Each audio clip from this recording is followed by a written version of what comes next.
Affaire intoxication à la liqueur, 8 personnes ont perdu la vie à Abata dans la commune de Bingerville. Les résultats des enquêtes des services de gendarmerie ont été livrés récemment. Une mutinerie a gagné hier la prison centrale de Yaoundé-Kondengui au Cameroun. Des centaines de détenus ont manifesté à l'intérieur de la prison, mais les forces de défense et de sécurité ont finalement réussi à maîtriser la situation. Bonsoir, bienvenue dans le 19h. Les résultats des enquêtes des services de gendarmerie dans l'affaire intoxication à la liqueur sont connus. Ce sont au total 8 personnes qui ont perdu la vie à Abata, dans la commune de Bingerville, après avoir consommé une boisson toxique. On écoute le point du CIAPOL, Centre ivoirien anticorruption, dans ce reportage signé Clément Beaucoup.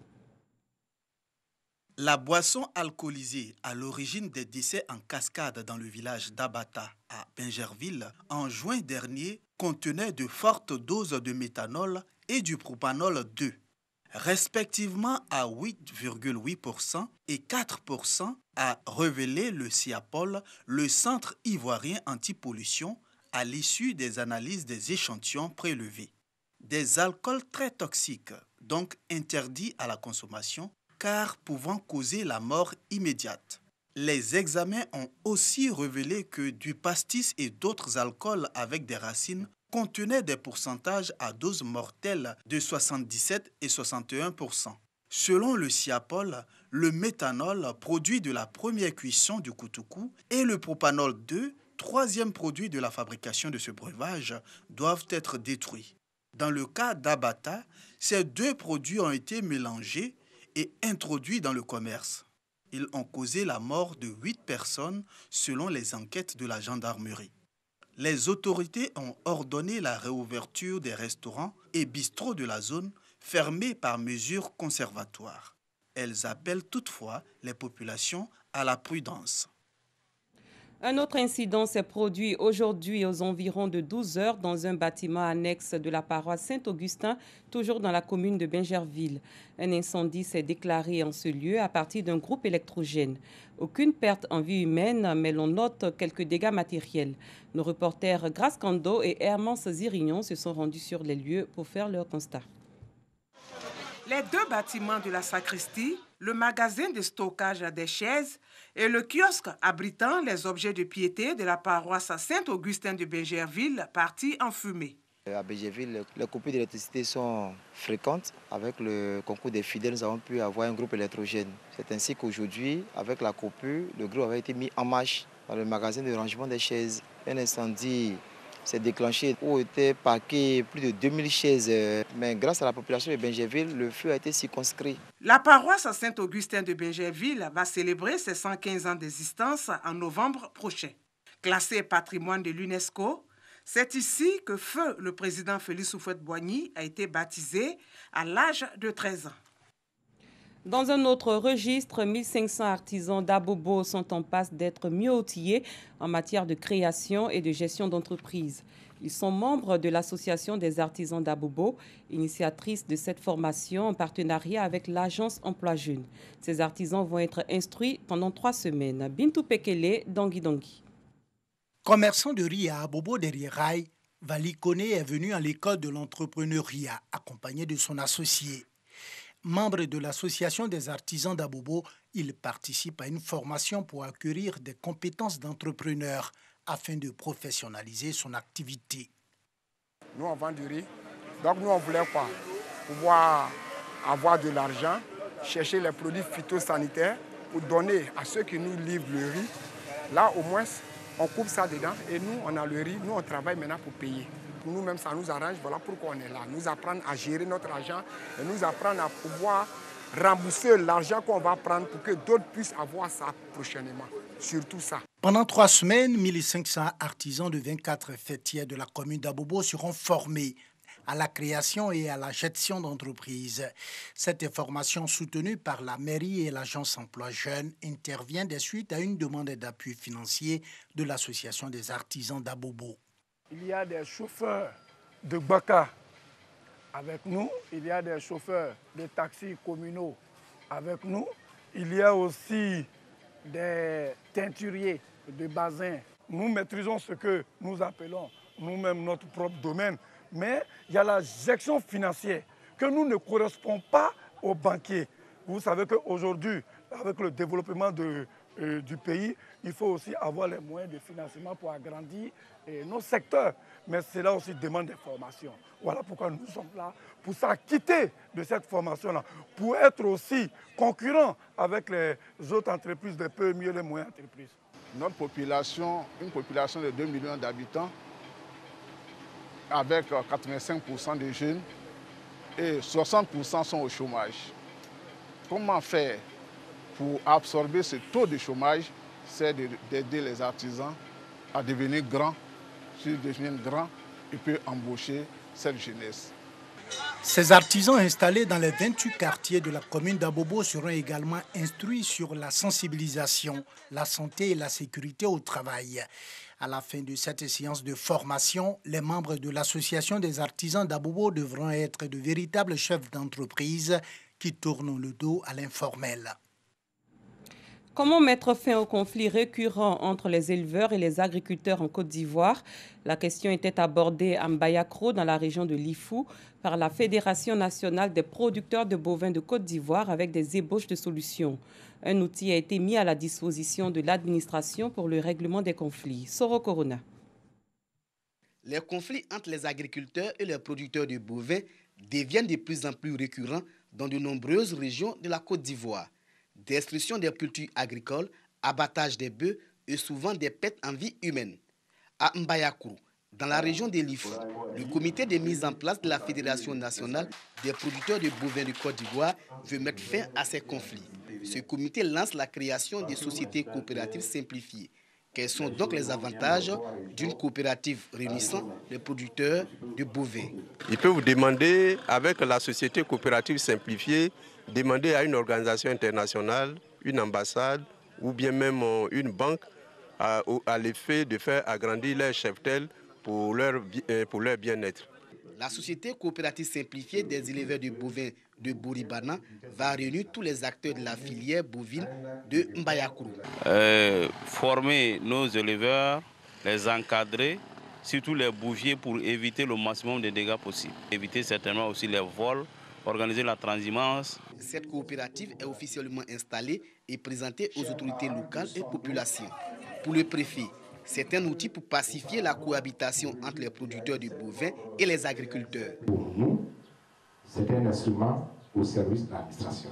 Parce que nous savons à qui nous adresser désormais pour les dégâts de culture qui vont être constatés dans tous les villages de cette zone-là. En Côte d'Ivoire, les conflits entre les agriculteurs et les producteurs de bovins ont fait plusieurs morts et de nombreux villages incendiés. Nous allons nous intéresser au JIPOIR. Les institutions de la République s'ouvrent aux populations. On en sait plus avec Colette Ilboudo, Noussangaré et Pagasorokoni. Dame Kwadio est responsable d'une ONG dédiée à l'encadrement des enfants. En compagnie d'une dizaine d'enfants, elle visite le stand de l'Académie des sciences, des arts et de la culture, ASCAD. Nous sommes aux journées des JIPOIR, journée porte ouverte des institutions de la République. Une première en Côte d'Ivoire qui se tient depuis ce lundi 22 juillet. Nous avons visité l'ASCAD et moi j'ai retenu que pour être un véritable inventeur, il faut avoir un brevet de l'OIP. Qu'ils soient étudiants, élèves ou entrepreneurs, ils sont venus nombreux prendre part à ces journées portes ouvertes en vue de connaître les 12 institutions que compte le pays, leur fonctionnement et les missions qui leur sont assignées. Je suis venu à cette journée porte ouverte pour diversifier un peu ma connaissance au niveau des différentes institutions de la Côte d'Ivoire. Concernant la haute autorité et autres. Nous animons le stand réservé à la Cour suprême et je dois vous avouer que nous avons reçu beaucoup de monde. Nous avons répondu à beaucoup d'interrogations, à beaucoup de questions. On a senti que les Ivoiriens ont soif de justice et de savoir comment nos institutions judiciaires fonctionnent de façon exacte. Si on peut pérenniser ces genres d'activités, ces genres d'actions qui vont permettre à nos populations de faire connaissance avec nos différentes institutions, dont le médiateur de la République, qui est une institution, je dirais, peu connue des populations, voire même peut-être mal connue de certaines populations. Les institutions de la République sont les organes par lesquels l'État exerce son autorité. Leur mise en place contribue donc à son bon fonctionnement et à la stabilité du pays. Ces journées initiées par le ministère auprès du président de la République chargé des relations avec les institutions prendront fin ce mercredi 24 juillet. Outre les visites des stands, 4 panels marqueront ces J-Poires 2019. En sport, les formations GMC et MC Boisflé sont les grands vainqueurs du Maracana Festival 2019. Elles ont défait respectivement la Somassi et Boaké Maracana Club.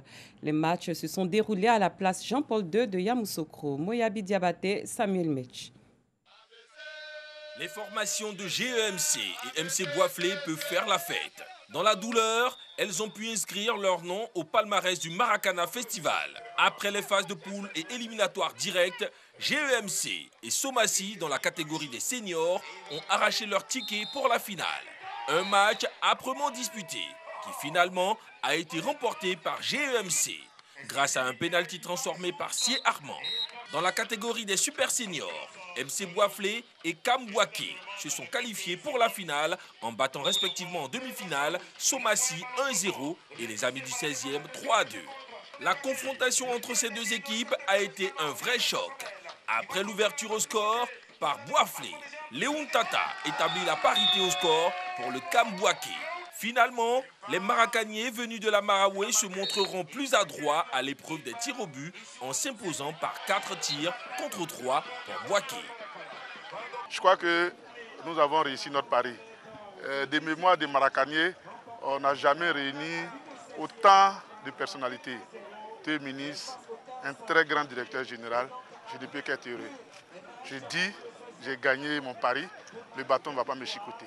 Tournoi de partage et de cohésion sociale, le Maracana Festival a réuni plus de 3000 spectateurs.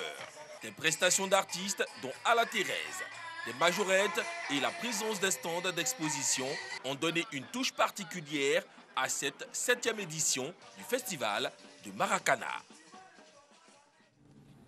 Ailleurs, en République démocratique du Congo, le ministre de la Santé en charge de la lutte contre l'épidémie de fièvre Ebola a annoncé sa démission.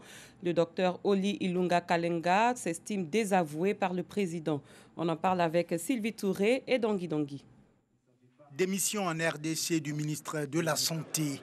Dr Oli Ilunga a rendu le tablier en raison de désaccords avec le président sur la riposte sanitaire face à l'épidémie d'Ebola. Les conséquences de votre décision de placer la conduite de la riposte à l'épidémie à virus Ebola sous votre supervision directe et anticipant la cacophonie préjudiciable à la riposte qui découlera inévitablement de cette décision, je viens par la présente, vous présenter ma démission de mes fonctions de ministre de la Santé. Comme dans toute guerre, car c'est bien de cela dont il s'agit dans cette lutte, il ne peut y avoir plusieurs centres de décision au risque de créer des confusions, a poursuivi le désormais ex-ministre de la Santé dans sa lettre de démission. Au cœur de la crise, le refus du ministre d'expérimenter un nouveau vaccin contre Ebola a révélé son entourage. Le départ du ministre de la Santé n'a pas freiné le président de la République dans sa volonté de superviser la conduite de la riposte anti-Ebola. Un comité d'experts en assure la coordination. Déclaré en août dernier, la fièvre hémorragique a fait 1715 morts. L'OMS a élevé l'épidémie au rang d'urgence de santé publique de portée internationale. La prison centrale de Yaoundé a été l'objet hier d'une mutinerie menée par des détenus incarcérés dans le cadre de la crise anglophone. L'établissement pénitentiaire est connu pour sa surpopulation carcérale. Selon plusieurs sources, cette grogne généralisée avait été initiée par quelques centaines de détenus identifiés comme ayant été emprisonnés dans le cadre de la crise anglophone. Ils réclamaient leur libération et la cessation de la guerre dans les régions du nord-ouest et du sud-ouest. Très rapidement, ils ont été rejoints par d'autres centaines de prisonniers qui dénonçaient, eux, la lenteur dans les procédures judiciaires, source de la surpopulation carcérale. Des manifestants que certains évaluent à au moins 1500 personnes exigeaient pour seul interlocuteur le ministre de la Justice ou le Premier ministre en personne. Devant l'ampleur de la situation, l'armée a été appelée en renfort et un cordon de sécurité sur 500 mètres à la ronde a été érigé tout autour de la prison. Plus loin, l'ancien maire de Londres, Boris Johnson, a remporté l'élection pour la présidence du Parti conservateur au Royaume-Uni. L'ancien ministre des Affaires étrangères succédera à Theresa May au poste de Premier ministre. Il s'est déjà engagé aujourd'hui à mettre en œuvre le Brexit au 31 octobre, la date butoir fixée après 2 reports, alors que les partisans de la sortie craignent un nouveau report de cette échéance. Boris Johnson prendra officiellement ses fonctions demain. Fin de cette édition. Merci d'avoir été des nôtres. Très bonne soirée. Je vous retrouve demain.